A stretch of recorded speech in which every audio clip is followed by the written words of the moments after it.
وہاں پر نرس ہیں، اور یہ بھی بتایا گیا ہے کہ کئی دفعہ ان کو موبائل فون یا ٹک ٹاک دوران ڈیوٹی بنانے پر نوٹس بھی جاری کیے گئے ہیں۔ بہرحال یہ ایک معاملہ ہے اور یہ ادارے کا اور اس کے امپلائی کا معاملہ ہے، لیکن آئی جی پنجاب انعام غنی نے دوبارہ اس کے اوپر آج رات کو پریس کانفرنس کی ہے، اور انعام غنی نے یہ کہا ہے کہ بڑے اہم جو اس واردات کے بڑے اہم ملزمان ہیں وہ پولیس کے ہاتھ لگ گئے ہیں۔ پولیس ان کو تفتیش کر رہی ہے اور پولیس ایک دن میں ان کو سامنے لے آئے گی، اور یہ وہ لوگ ہیں جنہوں نے یہ سارا کام کیا ہے۔ اور پھر آئی جی پنجاب انعام غنی کا یہ کہنا ہے کہ یہ ایک خاتون نہیں تھی، بلکہ اس دن تقریباً 80,000 لوگ آزادی پارک میں آئے ہوئے تھے، اور 80,000 لوگوں کا جو تھا وہاں پر پولیس کی نفری مکمل کیوں نہیں تھی، پی ایچ اے وہاں پر کیا کر رہا تھا، اور جو اس کے علاوہ کس خاتون کے ساتھ وہاں پر غیر انسانی سلوک ہوا ہے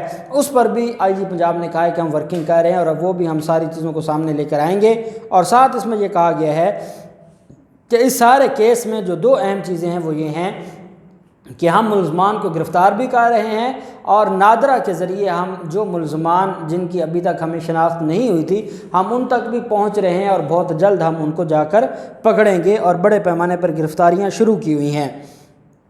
پھر معاملہ آ جاتا ہے کراچی میں سندھ حکومت کے خلاف جو تاجر برادری ہے ان کی بغاوت کا۔ آپ جانتے ہیں کہ جب بھی لاک ڈاؤن کی بات ہوئی وزیر اعظم عمران خان نے ایک بات ضرور کہی کہ ہماری قوم جو مکمل لاک ڈاؤن کی حامل نہیں ہو سکتی، سمارٹ لاک ڈاؤن ہی اس کا حل ہے، کیونکہ لوگ جو مزدور طبقہ ہے جو ڈیلی ویجز پر کام کرتے ہیں، اگر ایک دن وہ کام پر نہیں جائیں گے وہ شام کو اپنے گھر میں کیا لے کر آئیں گے؟ ان کا گھر ان کے ڈیلی کمانے سے چلتا ہے۔ عمران خان کی یہ جو پالیسی تھی پوری دنیا نے اس کو مانا، پوری دنیا نے اس کو تسلیم کیا، پوری دنیا نے اس کو اپریشیٹ کیا، لیکن اگر کسی نے نہیں مانا یا کسی نے اپریشیٹ نہیں کیا یا کوئی اختلاف کرتا ہے تو وہ یہ نام نہاد مراد علی شاہ اور ان کی حکومت ہے۔ اب وہ صرف اور صرف کراچی کے لوگوں کا قصور کیا ہے؟ کراچی کے لوگوں کو ان کے ساتھ اس لیے یہ غیر انسانی سلوک سندھ حکومت کر رہی ہے کہ انہوں نے پاکستان پیپلز پارٹی کو ووٹ نہیں دیے۔ پہلے ایک وقت تھا ایم کیو ایم کا، اب پاکستان تحریک انصاف کو ووٹ ملا ہے، اور آگے مستقبل بھی پاکستان تحریک انصاف کا ہے کراچی میں۔ تو یہ سمجھتے ہیں کہ ہم ان کو جتنا ذلیل کر لیں، ان کا پانی ہم نے روکا ہوا ہے، لوڈ شیڈنگ کراچی میں ہے، امن و امان کی صورتحال وہاں پر خراب ہے، مرتضیٰ وہاب جیسے لوگ انہوں نے وہاں پر ایڈمنسٹریٹر لگا دیے ہیں، اور اب کراچی کے جو تاجر ہیں ان کو ذلیل کر رہے ہیں، کیونکہ تاجر ان کو باقاعدہ بھتے نہیں دیتے، ان کی غیر قانونی ان کی طرف سے جو فرمائشیں آتی ہیں وہ نہیں پوری کر رہے۔ یہی وجہ ہے کہ اب وہ ان کے خلاف ہیں۔ صدر آل کراچی انجمن تاجران الیاس میمن نے آج ایک پریس کانفرنس کی ہے۔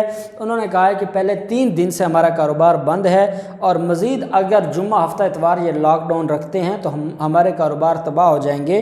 خدا کے لیے ہمارے حال پر رحم کریں۔ جب سارے معاملات چاہ رہے ہیں، دیکھیں بلاول زرداری دبئی چلا گیا، وہاں سے وہ امریکہ جائے گا، جو شرجیل میمن ہے وہ امریکہ جانے کے لیے تیار ہو رہا ہے، اور سندھ ہائی کورٹ سے اس نے پرمیشن لی ہے۔ جو ان کے باقی لوگ ہیں وہ آتے جاتے رہتے ہیں۔ اب یہ خود پورا ملک بھی گھومتے ہیں، یہ خود بیرون ملک بھی آ جا رہے ہیں، لیکن کراچی کے لوگوں کو یہ ذلیل کر رہے ہیں۔ وہاں ان کو کووڈ کا انہوں نے ایک تماشا لگایا ہوا ہے، اور بجائے اس کے کہ سمارٹ لاک ڈاؤن ہو، اور جیسے لاہور میں ہوتا ہے صبح 8 سے شام 8 بجے تک دکانیں کھلیں، اور جس کا جو معاملہ ہے وہ، اور کراچی کے اپنے حالات ہیں، ان حالات کے مطابق ایک ٹائم ٹیبل ہو اور ایس او پیز پر عمل درآمد کروایا جائے، نہ کہ آپ سارا کاروبار بند کر دیں۔ اب ان کا یہ کہنا ہے، جو ہوٹل ایسوسیشن ہے وہ فیضان راوت جو کہ چیئرمین ہے کراچی ہوٹل ایسوسیشن کے، انہوں نے کہا ہے کہ خدا کے لیے ہمارے حال پر رحم کیا جائے اور ہمیں انصاف دیا جائے۔ تو جو 3 دن پہلے ہماری جو ایکٹیویٹیز ہیں وہ بند کی گئی ہیں، مزید 3 دن ہمارے بند کیے گئے، تو ہم اس کو تسلیم نہیں کریں گے۔ اور کل جو بروز جمعہ ہے انہوں نے آج یہ اعلان کیا ہے کہ ہم بغاوت کرتے ہیں سندھ حکومت سے، اور کل سے ہم اپنے ہوٹل بھی کھولیں گے اور دکانیں بھی کھولیں گے۔ ہم دیکھتے ہیں کہ سندھ حکومت کیسے سختی سے بند کرواتی ہے، کیونکہ اب اگر ہم دکانیں نہیں کھولتے، ہم اپنا کاروبار نہیں چلاتے، تو ہم مزید سروائیو نہیں کر سکتے۔ اس لیے ہمارے پاس کوئی اور آپشن نہیں ہے سوائے اس کے کہ ہم اپنے لیے اپنی جو جنگ ہے وہ لڑیں اور اپنے لیے انصاف لیں۔ دوسری طرف جو ارباب غلام رحیم ہے ان کی طرف سے وزیر اعظم کے مشیر برائے امور سندھ ہیں، انہوں نے آج کہا ہے کہ اگر مارشل لا لگے تب بھی یہ جو سندھ مافیا، زرداری مافیا، یہ روئیں گے، اگر گورنر راج ہو تب بھی یہ روئیں گے، یہ کسی حال میں راضی نہیں ہیں۔ یہ جو مراد علی شاہ اور اس کی حکومت ہے، ان کو بڑی تکلیف ہے۔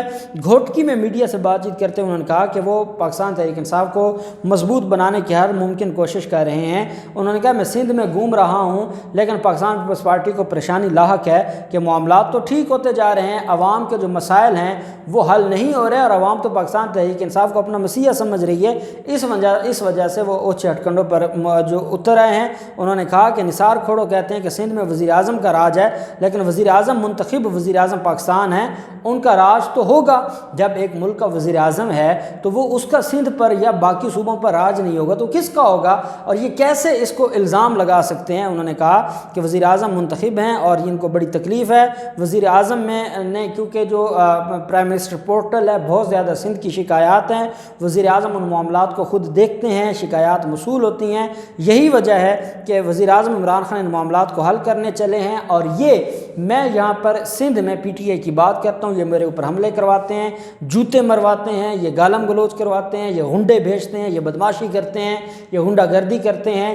اگر یہاں کچھ بھی ہو جائے، اگر مارشل لا لگ جائے، گورنر راج لگ جائے، کچھ بھی ہو، لیکن میں چاہتا ہوں کہ سندھ کے لوگوں کے مسائل حل ہوں، اور میں اس کے لیے کسی حد تک بھی چاہوں گا، چاہے وہ گورنر راج کا معاملہ ہو، چاہے وہ کوئی بھی معاملہ ہو، سندھ کی عوام کے لیے میں ہر سٹیپ لوں گا۔ میں وزیر اعظم عمران خان کو بتاؤں گا ان کے مسائل، اور سندھ حکومت اگر اپنی بدماشی نہیں چھوڑے گی تو پھر ہم کسی حد تک بھی جا سکتے ہیں۔ میں یہ سمجھتا ہوں کہ یہ بڑا ضروری ہے، ارباب رحیم بڑا اس کے اوپر کام کر رہے ہیں، اور ہم امید کرتے ہیں کہ انشاءاللہ سندھ میں تبدیلی آئے گی۔ اللہ پاک پاکستان کا حامی و ناصر ہو۔ بہت شکریہ۔ اللہ حافظ۔ پاکستان زندہ باد۔